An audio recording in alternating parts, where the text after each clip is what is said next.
Hello friends, good morning. எவ்வளோ தான் வீட்டுக்குள்ளே லைட் இருந்தாலும் சூரிய வெளிச்சம் உள்ளே வர அழகே தனி தான்.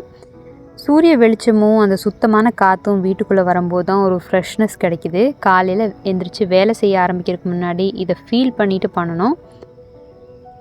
அதுக்கப்புறம் பார்த்திங்கன்னா, நான் வச்சுருக்க ஒரு குட்டி பாட்டில் அழகாக பூக்கள் பூத்துருக்கும். இதெல்லாம் பார்த்திங்கன்னா ஒரு மார்னிங்கில் மோட்டிவேஷனாக இருக்கும்.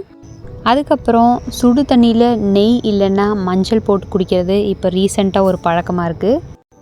அதை குடிச்சிட்டே அப்படியே லஞ்சு பிரேக்ஃபாஸ்ட் எல்லாம் ப்ரிப்பேர் பண்ணிவிட்டு குளித்து ரெடியாகி ஆஃபீஸ் கிளம்புறது ஒரு பெரிய வேலை. ஹஸ்பண்டுக்கும் பையனுக்கும் லீவாக இருந்ததுன்னா எனக்கு கொஞ்சம் ஸ்ட்ரெஸ் கம்மியாக இருக்கும். அந்த மாதிரி ஒரு நாள் தான் இன்றைக்கும். அதனால் சீக்கிரம் எல்லாம் என் வேலையை முடிச்சுட்டு ஆஃபீஸ்க்கு இன்றைக்காவது ஒரு டைமுக்கு போகலான்னு நான் கிளம்பிகிட்டு இருந்தேன். ஏன்னு பார்த்தீங்கன்னா, எப்போவுமே ஆஃபீஸ்க்கு லேட்டாக போகிற ஒரே பர்சன் நான் தான். பட் என்னை எதுவும் இது வரைக்கும் சொன்னது கிடையாது. அது வேறு ஒரு கில்ட்டி ஃபீலாக இருக்குது.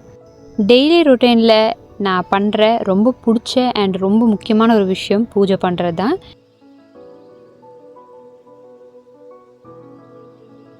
இப்போது பூக்கள் பூக்க ஆரம்பித்ததுனால எதை பறிக்கிறது எதை விடுறதுனே தெரியல. உதிர்ந்து போகிற மாதிரி இருக்கிற பூக்களை எல்லாம் பறிச்சுட்டு மீதி பூக்களை அப்படியே செடியில் விட்டுருவோம். அதுக்கப்புறம் நம்மளுக்கு கிடைச்ச எல்லா நல்ல விஷயங்களுக்காகவும் கடவுளுக்கு தேங்க்யூ சொல்லிவிட்டு, ஏதாவது தப்பு தெரியாமல் பண்ணியிருந்தேன் அதுக்கெல்லாம் மன்னிப்பு கேட்டுட்டு அடுத்தது நம்ம ஆஃபீஸுக்கு கிளம்பியாச்சு. மார்னிங் பிரேக்ஃபாஸ்ட் பெருசாக ஒன்றும் பண்ணுறது கிடையாது. மோஸ்ட்லி பனானா ஷேக் இல்லை பனானா பால் இந்த மாதிரி குடிச்சிட்டு கிளம்புறது தான் அவசரத்தில். கொஞ்சம் டைம் இருந்ததுன்னா 1-2 ரொட்டிக்குள்ளே சப்ஜி வச்சு அப்படியே சுருட்டி கடிச்சிட்டு ஓடிடுவேன். லஞ்செல்லாம் பேக் பண்ணிவிட்டு ஆஃபீஸுக்கு கிளம்பியாச்சு. ஆஃபீஸுக்கு போகும்போது எப்போவும் கொஞ்சம் பூக்கள் எல்லாம் கொண்டு போகிறது வழக்கம். ஏன்னா ஆஃபீஸ்லேயும் பூஜை பண்ணுவாங்க. அதே மாதிரி நானும் என் டேபிளில் ஒரு சாய்பாபா ஃபோட்டோ வச்சுருக்கேன். அதனால் ரெகுலராக பூ கொண்டு போவேன். முன்னாடி இருந்தே லாங் வீடியோ போட சொல்லியும் டெய்லி விலாக் போட சொல்லி கமெண்ட்ஸ் வந்துகிட்டே இருந்தது.